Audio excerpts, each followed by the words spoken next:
Hey, what's up guys, it's DarkArmedDuelist, and today I'm going to be doing a Magical Musketeer deck profile. So I'm really excited for this one because this is hands down one of my favorite decks of all time, probably in my top 3 to top 5 favorite decks of all time.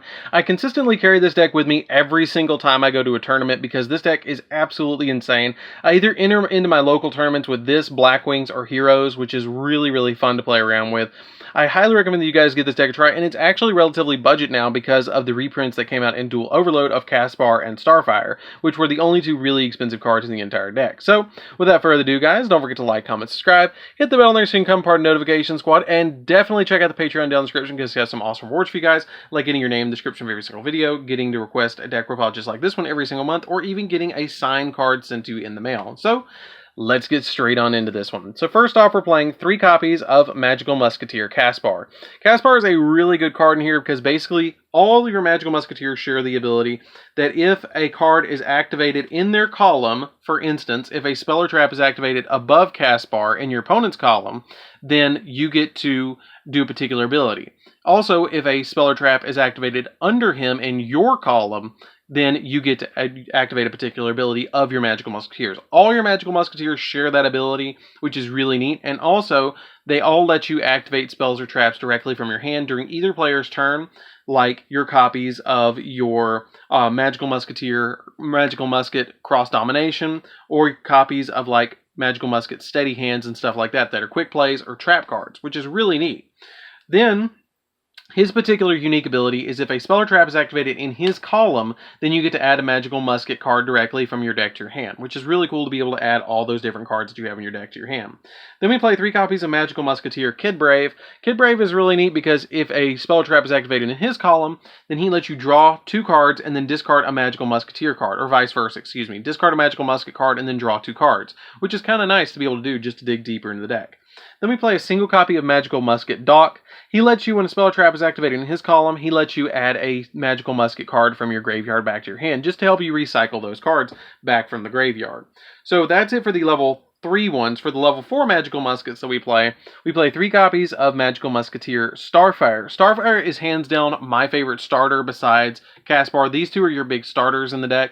So basically what she does is if a spell or trap is activated in her column, then you immediately get to special summon a Magical Musket from your deck. Now, all of these effects are during either player's turn, which is really cool if your opponent messes up and forgets their Magical Muskets that you're playing against, and they activate an upstart on the same column as a Starfire, or you special summon 5 of them, and it's like, which effect are you going to let me do? Then we play a single copy of Magical Musketeer Wild. He lets you shuffle 3 of your Magical Musketeer cards that are in your graveyard back into the deck, and then draw a card. 1 copy of Magical Musket Calamity is the last Magical Musket monster that we play in here. This card is really good because what she does is basically Monster Reborn. She lets you bring back a Magical Musket from the graveyard and special summon it in defense position, which is a really good effect. Then we play 3 copies of Ash Blossom just to be able to stop our opponent from doing all sorts of shenanigans, and 2 copies of Nibiru. Nibiru is really good in this deck because usually you're only going to have like maybe 1 or 2 monsters on your side of the field anyways, and it's okay if they get destroyed because you can always just normal summon another Magical Musket monster next turn and establish a board again. But Nibiru is really helpful because this card comes in so clutch against like Salamangreat, Orcust, all sorts of stuff when they special summon Heroes, anything that you can just board wipe your opponent, and then next turn normal something like Starfire, activate Cross Dom on the token, switch your Nibiru to attack position, special summon a Caspar, activate Caspar effect, and then attack your opponent, or even make it easy and activate Desperado, pop the token, and then swing at your opponent with the Nibiru that you get, and then whatever monsters that you can normal summon, which is really a good strategy for the deck. So, that's it for the monsters, guys. Let's get into the spells. And I will say to you guys, I will be doing some test hands of this deck in the very near future, so keep an eye out for that. So then we're going to play a single copy of Monster Reborn, because Monster Reborn is not only a revival card and an extender in the deck, but it also activates all of your Magical Musketeers' effects when it's activated in their column. So basically, you could activate it in the column of, say, Starfire, and get an effect of like activate it like this in her column, and then after you do, you get a special summon from deck, and you get the Monster Reborn of bringing something back, which is really insanely good in this deck. Then, for the next card that we play, we're going to be playing 3 copies of Magical Musket Cross Domination. Cross Domination lets you can activate, if you control a Magical Musket monster, then you can target a face-up monster on the field, and until the end phase of the turn, change its attack and defense to 0, and its effects are negated. Which is really cool because it's kind of like Forbidden Chalice, but better, because it doesn't give them 400 boost, it actually reduces them to 0, which is really amazing. We play 1 copy of Steady Hands. Steady Hands doubles the attack of a Magical Musket monster. It comes in handy sometimes. It's not all the time that you really utilize this effect. This is kind of like, in my opinion, of all the Magical Musket cards, the least used, and it's kind of a throwaway that you activate it to, boost maybe a cast bar to 2400. Like, all of them don't have that much attack points anyways, so you have other better cards in the deck, but you still need it as a one-of for the name, and it's a different card in the deck for Magical Muskets. 1 copy of Upstart Goblin because it's a free effect and a draw 1, which is really cool.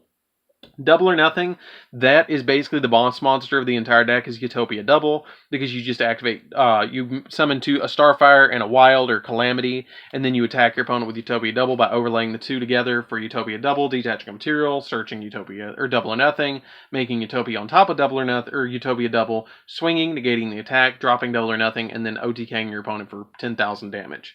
2 copies of Cosmic Cyclone. I added this in from my last deck profile. I really like these. They help me out in Salamangreat matchups and stuff like that, because you can banish their Roar and their Rage if you go up against Salamangreat, or if you go up against something like Orcust and you open up this and you know exactly where they set the crescendo, you can just immediately hit it. If you're playing against Mystic Mine, this deck has a hard time with Mystic Mine.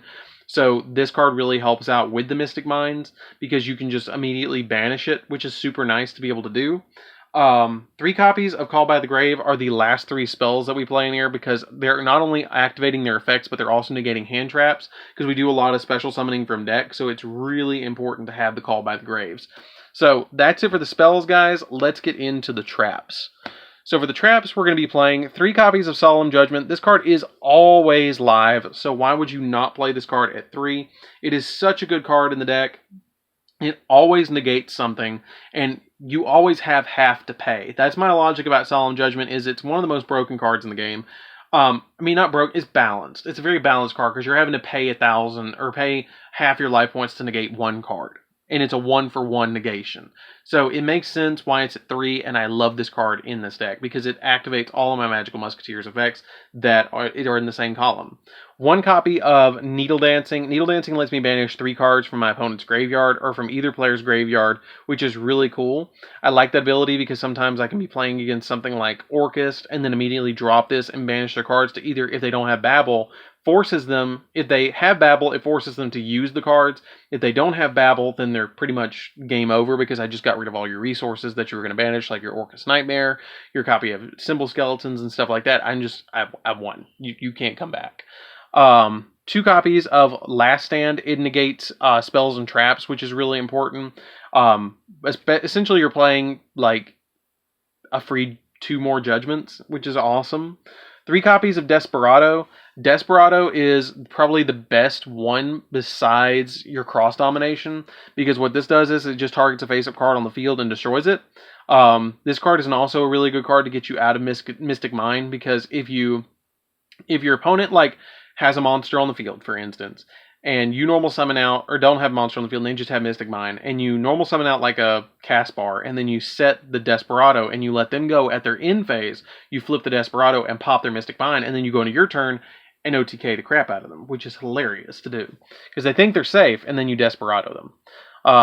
Then we play a single copy of Crooked Crown and a single copy of Fiendish Steel. I feel like these are just one-ofs now. Fiendish Steel is good because it gives you an additional special summon of one of your Magical Musket monsters during your main phase, and if you do your opponent's if your opponent's main monster zone in this card's current column is unused, they can't use that until the end of the turn, even if it leaves the field.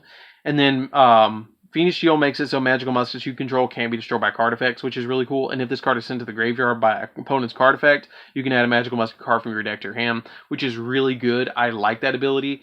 I probably wouldn't play them at any more than 1 each now. I liked Crooked Crown at 2, but I couldn't find room for another Crooked Crown unless I was going to drop like maybe an Upstart would be the only thing I would drop. So that's it for the main deck, guys. Let's get into the extra deck. I will mention there's only like 5 cards in the extra deck you really need. The rest of it is kind of subject to what you want to play. So, the 3 cards that you absolutely have to have is Magical Musketeer Max. Magical Musketeer Max is a 1-card Link monster, or Link 1 monster, that is insanely good. All you have to do is Link summon in this card using 1 level 8 or lower Magical Musket monster, which is literally any of them. And then its effect is, if this card is Link summoned, you can activate one of the effects to either add a Magical Musket, you add Magical Musket spell or traps with different names from your deck to your hand up to the number of monsters your opponent currently controls, or a special summon Magical Musket monsters with different names up to the number of spell and traps your opponent currently controls. So you're either adding a massive amount of spells or traps or a massive amount of monsters to your hand or special summoning them, which is insanely good. I played against a deck one time where I was completely fearless. I didn't care because I had Judgment set. I had 1 Judgment set and I summoned Max, and they had 5 back row set and no monsters. And I summoned all 5 different Magical Muskets, and they activated like a Judgment against this, and I Judgment their Judgment, and it was like, oh, well, that's game, cool. And we went game 2, which was hilarious because this card is literally that good. This card made the deck meta. This deck is definitely a tier 2 at least deck, if not a tier 1. I mean, it's probably not tier 1. It's probably at least tier 2. Depends on what they do on this next ban list. Then we play a single copy of Hippo Shinnigan because everything is light in the deck, including Nibiru, which is hilarious to make a 3,500 attack point Nibiru and swing at your opponent with that, because we're going to hit him with Dwayne The Rock Johnson at 3,500 attack points. 1 copy of Nightmare Phoenix, which is popping spells and traps, and 1 copy of Nightmare Unicorn, which pops monsters. 1 copy of Boral Sword, just to help us OTK. And Appaloosa, because it helps us get a bunch of monsters on the field, which you can actually end your turn after you summon the Max, and then link them away. You can link them away to summon the Appaloosa, which is kind of nice. I don't think it has any restrictions. It says up to the number of control. You can only use the effect of Magical Musketeer Max once per turn, and during either player's turn, you can activate Magical Musket cards from your hand. So no, it doesn't lock you in. So if you can special summon up to 3 Magical Muskets with different names, you can link into Appaloosa really easily during your opponent's during your turn, and then immediately at the end phase, just link into this after you've attacked your opponent and used all your Magical Musket effects to be able to just summon this and be able to stop your opponent from doing all sorts of stuff. So that's it for the Link monsters. For the XYZ monsters, we're playing Utopia Double and Utopia, which are the best 2 in the entire extra deck. You have to play these 5 right here are the best 5 in the entire extra deck. You need these at the very least. The rest of this is subject to change as you want to, which is kind of nice. This deck is very toolboxy. With the extra deck, you kind of just change out what you want. Like if you see something you don't want, like an Exciton Knight, which I'm playing 1 of, and you're like, man, I don't want to wipe my board, you can change it out for Abyss Dweller because you feel like you're playing against BA too much in your locals or tournaments. Baguska is just here because it helps us stall out a little bit. Tornado Dragon is here because it helps us pop spells and traps. Number 60, I would argue that this card is mandatory because it lets you draw 2 and discard 1, which can help you dig into your other Magical Musket cards. But you also have Kid Brave, and I probably would say that probably is a 6 mandatory card. And then a single copy of Breaksword. Breaksword's good because it's an additional pop, and you can pop 1 card on your side of the field and 1 on your opponent's side of the field, which is not that big of a deal for us, and just as an additional kind of disruption or board wipe in a way that just gets rid of something on the field. It is a good pop on the field, and it's a 2,000 beat stick as well, which a lot of your Magical Muskets, especially the ones that are level 3, don't go above like 1,500. So this, or 1,600, because Kid Brave's 1,600. But this card's really good for that. So that's it for the deck, guys. I hope you enjoyed it. It's a fantastic deck. I really enjoy playing around with this deck. I look forward to doing test hands of this deck for you guys because this deck is super fun to play around with. It's actually fairly budget now. I mean, you could probably get the entire main deck for less than $50, I would probably say.